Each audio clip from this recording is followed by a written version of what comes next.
34, my friends. The title of this chapter's Kit, surprisingly enough.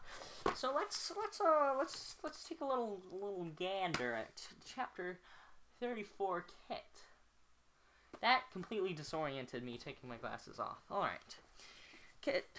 The table smells like french fries and my cheek feels sticky with someone else's leftover ketchup or maybe jam.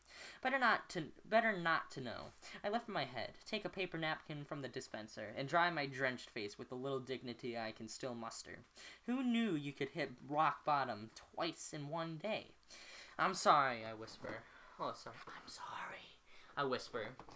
Because it's hard to find my voice. I don't want to be the girl who spent the morning sitting in her own vomit and afternoon crying in public with recycled condiments on my cheek. I want to be better than this. I shouldn't have yelled at you. On the way over to McCormick's, I resolved to be brave and honest. I realize I can't keep going. Not like this. My mom wanted us to build and then live in a glass house of lies. But it's time to start throwing rocks. Let it shatter and rain down and cut us all up. I will say these words out loud. The truth. I was driving the car. It was me. Alright, what a twist. No, I cannot say anything. My mouth has gone dry. Now, that could be a one-off thing and not actually the truth, but who knows? Who knows? What mysterious twist shall come next? Alright. David stares at my shoulder. His fists are clenched tightly in his lap. He probably wants to throttle my neck. I don't blame him. My mother was going to try to bury the truth like it was a physical thing. As if keeping my name out of the newspaper meant it never happened in the first place. My mom's job is to spin things, and so she did what she does best.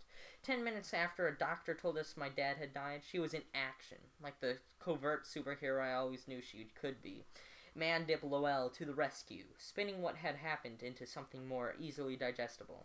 We all know this was an accident, she said to the reporter, a grizzly older man with an unruly white mustache who looked annoyed that a family tragedy had interrupted his dinner plans. Why ruin a 16-year-old girl's life?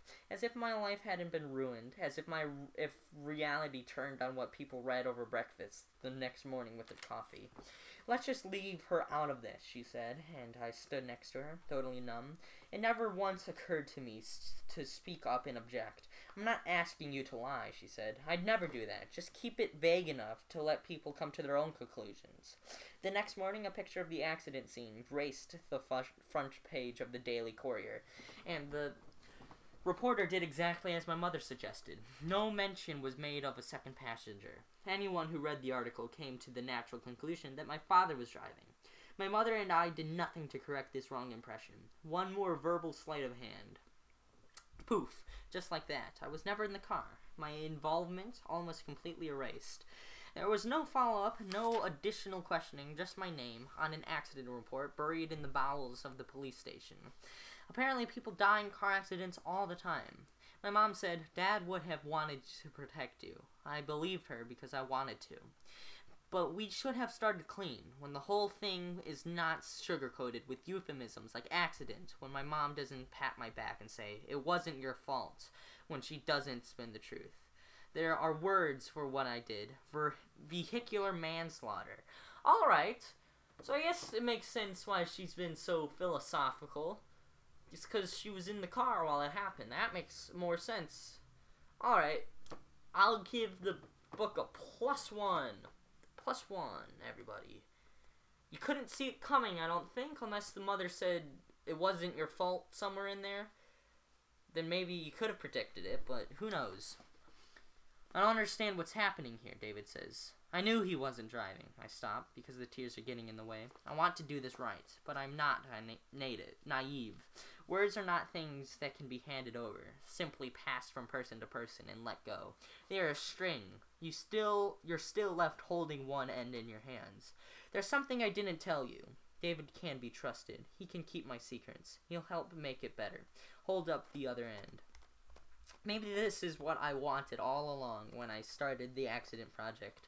For David to find out the truth. For me to finally be exposed and honest. For me to spectacularly self-sabotage and start over. When I was little, my dad used to sing, You are my sunshine, You are my sunshine. To me before bed. Even that sad second verse no one else seems to know or remember. The other night, dear, while I lay sleeping, I dreamt I held you in my arms. I woke. Dear, I was mistaken, so I held my head down and cried.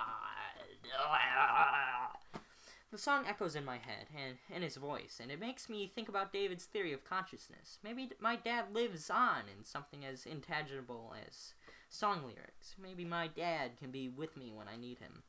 When I awoke, dear, I was mistaken, so I held my head down and cried. Can I sing that as my confession to David? Those are simpler words, easier to say. I was driving. It was me.